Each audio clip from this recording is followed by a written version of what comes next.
Corporate radar में अब हम बात करेंगे 2003 में शुरू हुई पीजी इलेक्ट्रोप्लास्ट की। 22,000 करोड़ रुपए के मार्केट कैप वाली ये कंपनी दिग्गज डाइवर्सिफाइड भारतीय इलेक्ट्रॉनिक मैन्युफैक्चरिंग सर्विस प्रोवाइडर है और ओरिजिनल डिज़ाइन मैन्युफैक्चरिंग यानी कि ओडीएम, ओईएम और प्लास्टिक इंजेक्शन मोल्डिंग का काम भी करती है। हाल ही में कंपनी ने क्यूआईपी के जरिए 1500 करोड़ रुपए जुटाए। कंपनी इन फंड्स का कैसे इस्तेमाल करेगी, इस पर मैनेजमेंट से हम बात करेंगे। साथ ही मौजूदा डिमांड ट्रेंड्स, नए ऑर्डर्स, कंपनी के कैपेक्स प्लान और ग्रोथ आउटलुक के बारे में भी हम आगे जानने की कोशिश करेंगे। हमारे साथ इस वक्त बातचीत करने के लिए मौजूद हैं कंपनी के एमडी विकास गुप्ता जी। विकास जी, बहुत बहुत धन्यवाद आज अपना कीमती समय हमें देने के लिए। सर, शानदार तेज़ी हाल फिलहाल में स्टॉक में देखने को मिली। आज तो आपकी कंपनी ऑल टाइम हाई पर भी कारोबार कर रही है, तो उसके लिए तो पहले कांग्रेचुलेशंस आपको। और खबरों में भी काफ़ी रही है ये कंपनी, कुछ फंड रेस के चलते और कुछ नए बिजनेस लाइन में, कुछ नए वर्टिकल्स में भी आपने एंट्री की है, तो एक एक करके उसको समझने की कोशिश करेंगे। पहले तो ये क्यूआईपी की ही बात करिए। अभी हाल ही में 1500 करोड़ रुपए आपने जुटाए क्यूआईपी के जरिए, तो वो समझना चाहेंगे इस रकम का इस्तेमाल कंपनी कैसे करेगी।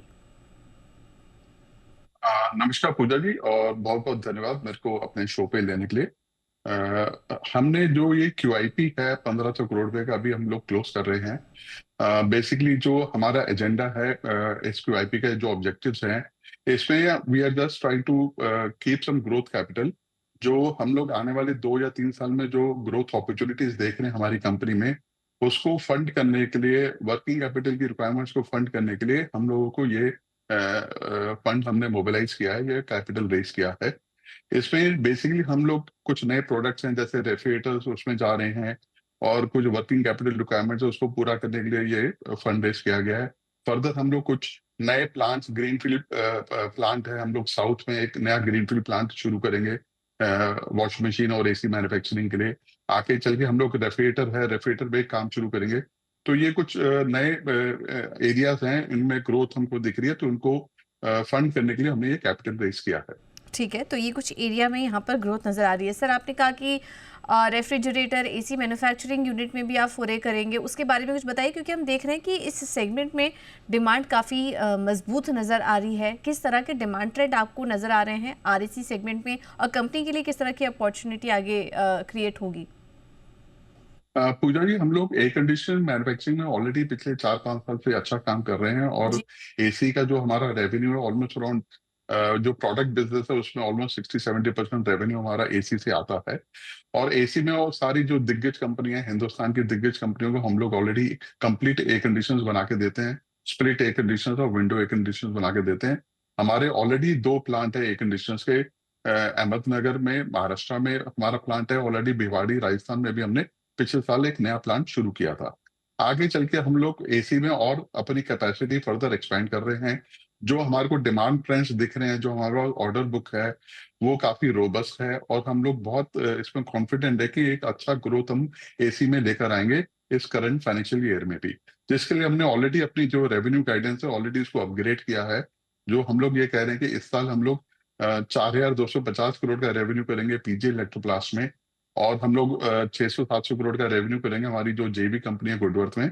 तो कुल मिलाकर पूरे ग्रुप का रेवेन्यू 4,800 4,900 करोड़ के बीच में रहना चाहिए। 4,800 4,900 के बीच में आय की ग्रोथ यहाँ पर देखने को मिल सकती है, तो काफ़ी मजबूत गाइडेंस यहाँ पर कंपनी देती हुई। सर, अभी हाल फिलहाल में कंपनी एक और खबरों के चलते फोकस में थी। कंपनी ने electric vehicle assembly, lithium ion battery assembly में भी फोरे किया है, वहाँ पर भी एंट्री ली है। इसके बारे में थोड़ा डिटेल में बताइए, किस तरह की अपॉर्चुनिटी है कंपनी के लिए, रेवेन्यू पोटेंशियल कैसा दिख रहा है आपको। पूजा जी, जो हम लोग ने एक कंपनी है स्पीरो, अफ्रीका की कंपनी है, जिसके साथ हमने मैन्युफैक्चरिंग एग्रीमेंट किया है। हम लोग उनके लिए ईवी बाइक्स बनानी शुरू करेंगे, और लिथियम बैटरीज जो है वो बनानी शुरू करेंगे। हमारा ये टारगेट है कि हम लोग जो फर्स्ट क्वार्टर होगा FY 26 का, उसमें इसकी मैन्युफैक्चरिंग शुरू कर दें, और हम लोग अनुमान लगाने की पहले 2 साल में हम लोग इससे कम 500 से 600 करोड़ का रेवेन्यू हम लोग अचीव कर पाएंगे विद इन 2 इयर्स, जब हम इस पे ऑपरेशन शुरू कर देंगे। ओके, ठीक है, तो ये कुछ अपॉर्चुनिटी यहाँ पर कंपनी के लिए क्रिएट होती हुई। सर, ऑर्डर बुक के बारे में भी बताइए, फिलहाल मौजूदा ऑर्डर बुक कितना है, क्योंकि काफ़ी सारे वर्टिकल्स में अब कंपनी धीरे धीरे फोकस कर रही है। ऑर्डर बुक गाइडेंस कैसी देंगे, कहाँ से कंट्रीब्यूशन ज़्यादा आता हुआ नजर आएगा। हमने जो रेवेन्यू गाइडेंस दी है, जिसमें हम लोगों ने बोला कि हम 4,250 करोड़ का रेवेन्यू पीजी इलेक्ट्रोप्लास्ट में करेंगे, उसमें ऑलरेडी हम लोगों ने उस ऑर्डर बुक को पकड़ा है। जो हमारा एसी का सीजन अब शुरू हो रहा है, प्रोडक्शन रैंप अप हो रही है। हमारे पास जो भी हमारे क्लाइंट्स हैं, उन्होंने जो हमको मार्च तक का फोरकास्ट दिया है, और जो हमारे जो दूसरे प्रोडक्ट कैटेगरीज हैं, जैसे एयर कूलर, उसमें भी बहुत अच्छी ग्रोथ हमको नजर आ रही है।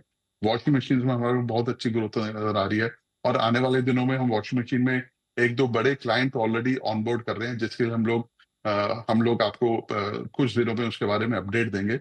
तो हमको ओवरऑल सारी प्रोडक्ट कैटेगरीज में बहुत अच्छा बिजनेस नजर आ रहा है। चलिए, ये एक एक्सक्लूसिव जानकारी पीजी इलेक्ट्रोप्लास्ट के मैनेजमेंट की तरफ से हमारे दर्शकों के लिए कि कुछ ही समय में एक बड़े वॉशिंग मशीन प्लेयर के साथ भी कंपनी बड़ी डील करते हुए नजर आएगी।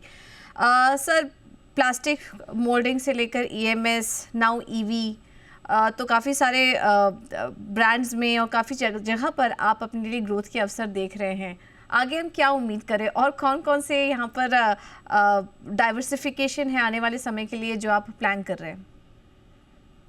पूजा जी, हम ये मानते हैं कि जो भारतीय सरकार है, जो उनका फोकस है लोकल मैन्युफैक्चरिंग पे, और हमको लगता है जो भी प्रोडक्ट सेगमेंट्स में हम लोग हैं, चाहे एयर कंडीशनर है, वॉशिंग मशीन है, टेलीविजन है, एयर कूलर्स हैं, वॉशिंग मशीन है, इन सब में हमको ये लग रहा है कि एक, अगर हम देखें तो अगले 5 से 10 साल के लिए हमारे को बहुत ही स्ट्रांग ग्रोथ मोमेंटम नजर आ रहा है।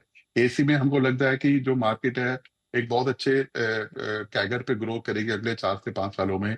वॉशिंग मशीन में भी बहुत अच्छी हमको ग्रोथ नजर आ रही है। तो इन्हीं प्रोडक्ट कैटेगरी में बहुत अच्छी ग्रोथ है। गोइंग फॉरवर्ड हमको दिख रहा है कि इलेक्ट्रॉनिक कंपोनेंट्स की पीएलआई है, एक नई अनाउंस करने वाली है गवर्नमेंट ऑफ इंडिया।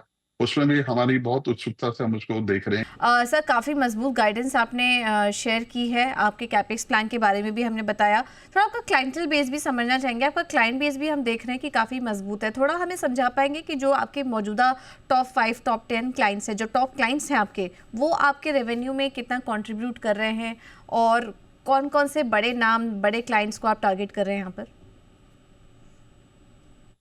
पूजा की जो हमारा बिजनेस है, हम्म। उसमें जो प्रोडक्ट वाइज अलग अलग टॉप 5 कस्टमर्स रहेंगे, बट नॉर्मली अगर मैं आप बताऊं, जो हम लोग इंडियन ब्रांड्स हैं, जैसे वोल्टास है, लॉयड है, उनके लिए हम लोग काम करते हैं। गोदरेज है, ब्लू स्टार है, उनके लिए काम करते हैं।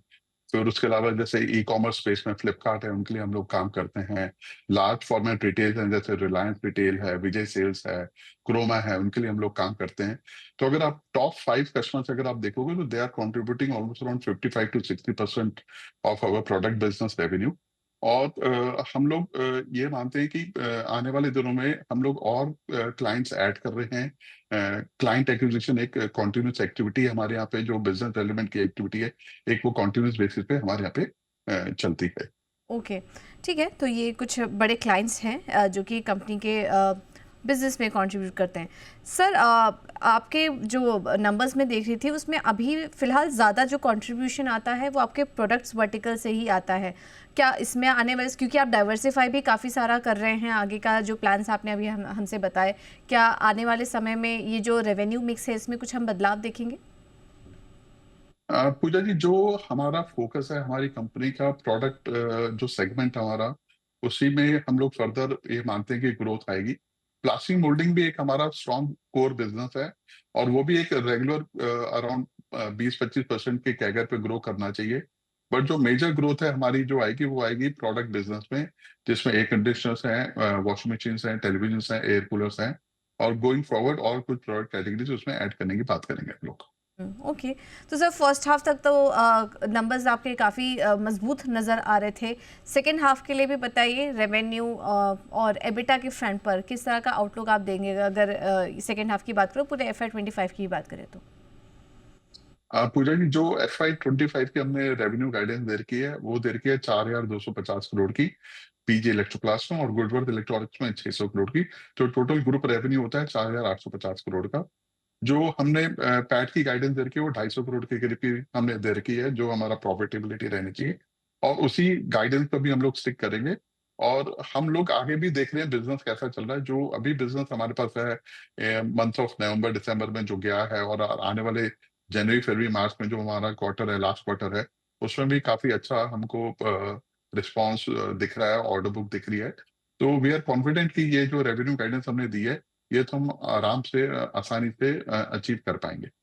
ठीक है, तो रेवेन्यू गाइडेंस आसानी से अचीव कर पाएंगे और अगले 3 से 4 साल भी कंपनी के लिए काफ़ी पॉजिटिव यहाँ पर नज़र आ रहे हैं। सर बहुत बहुत धन्यवाद आपका आज अपना कीमती समय हमें देने के लिए और आगे की ग्रोथ आउटलुक पर भी हमसे बात करने के लिए।